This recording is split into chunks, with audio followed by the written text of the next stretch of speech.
Ya, kalau kita tidak masuk parlemen, maka yang akan berkuasa adalah orang-orang yang jahat. Dan agama kita akan direndahkan. Bagaimana dengan hal ini?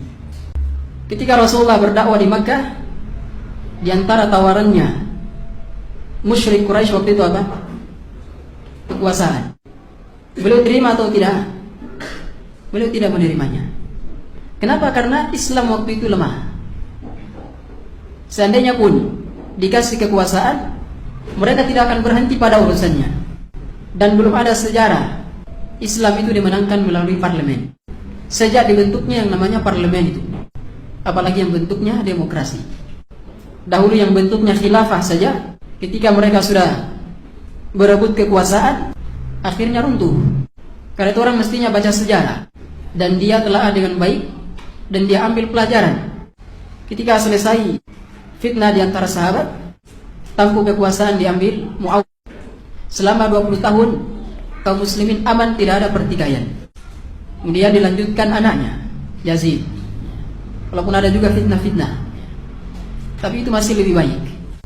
Dan akhirnya dikudeta juga sama Abbasiyah. Abdullah yang dipimpin Abdullah As-Saffah, digelari As-Saffah karena banyak membunuh, yang merupakan keturunannya Ibnu Abbas radhiyallahu ta'ala, atau dari Abbas Ibnu Abdul Muttalib. Mereka mengatakan kami lebih layak untuk menjadi apa? Khalifah dibandingkan mereka. Akhirnya mereka bersekutu meruntuhkan Abbasiyah, Umayyah. Ya runtuh. Umayyah runtuh, akhirnya dia lari ke Andalusia. Di sisa-sisa kekuasaannya, dia bentuk lagi di sana Daulah Umayyah yang terbaru, yang kedua di Andalusia, di Spanyol. Berkuasa Abbasiyah, ya, terjadi lagi perebutan kekuasaan, ya, bahkan juga bunuh-bunuhan. Di zamannya Harun ar-Rasyid, bagus, ilmu pengetahuan terbuka, memberi penerangan di jalan. Jadi lampu-lampu jalan itu yang pertama kali membuatnya dalam Islam itu Harun ar-Rasyid. Beliau pertama kali memberikan contoh, memberi penerangan di jalan. Punya anak dua, Al-Amin dan Al-Ma'mun. Al-Ma'mun merasa lebih layak, dia bunuh saudaranya Al-Amin. Berkuasalah dia. Di zamannya dia ilmu pengetahuan berkembang, dan di zaman inilah ada proyek yang menyesatkan. Diterjemahkan buku-bukunya orang Yunani, masuklah filsafat, ya rusaklah pemikiran. Bahkan Imam Ahmad disiksa di zamannya dia. Terus terjadi hal-hal yang serupa, kegaduhan di parlemen. Akhirnya runtuh. Setelah sekian ratus tahun berkuasa, runtuh di tangannya Mongol, Tartar.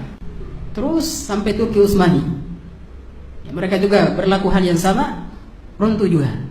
Runtuh dan runtuh. Dan sekarang sisa-sisa kerajaan itu tinggal sedikit. Muncullah Al-Mamlakah Al-Arabiyah, muncullah kerajaan Arab Saudi.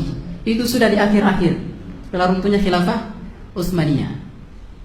Itu sudah, itu sisanya. Di Andalusia juga demikian. Ketika mereka menggandrungi musik, meninggalkan Al-Quran, akhirnya mereka banyak maksiatnya, runtuh juga, kalah perang.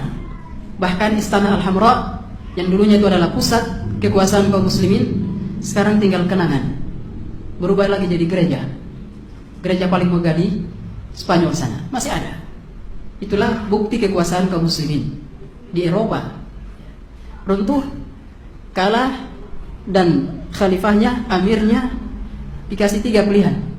Muslimnya diusir, tinggalkan Andalusia, atau masuk Nasrani, atau kalau tidak disembelih.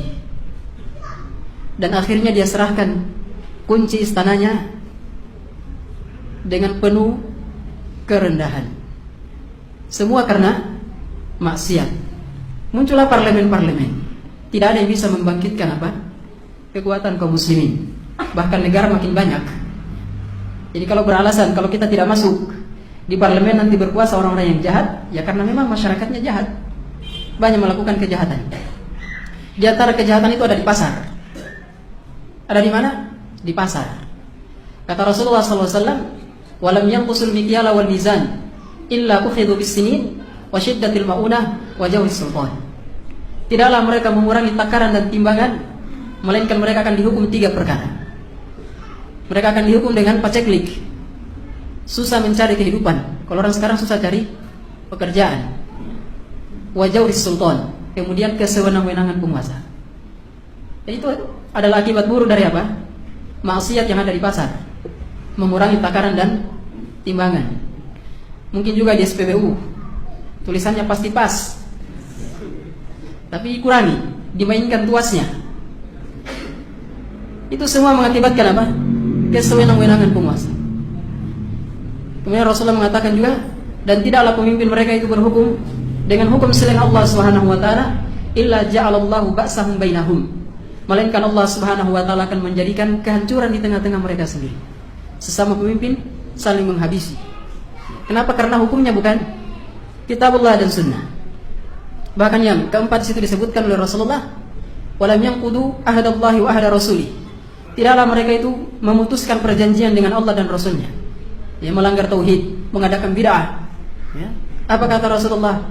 Illa sallatallahu aduan ghairuhum, melainkan Allah Subhanahu wa taala akan menguasakan mereka, ya, membuat mereka ditindas oleh kalangan selain mereka. Fa akhadhu ba'd ma fi aydihim, lalu mereka ini yang menindas mereka ini mengambil, mengeruk kekayaan yang berada di tangan-tangan mereka. Jadi orang mengatakan sekarang asing dengan asing, ya, karena kita banyak melakukan syirik dan bid'ah, memutuskan perjanjian dengan Allah dan Rasulnya. Itu sebabnya. Jadi bukan karena kita tidak masuk parlemen. Nah, jadi syubhat ini ya syubhat yang sangat lemah. Seandainya pun mereka berbuat, ya, kerusakannya juga tetap itu saja. Jadi hendaklah kita jauhi ya fitnah-fitnah seperti ini.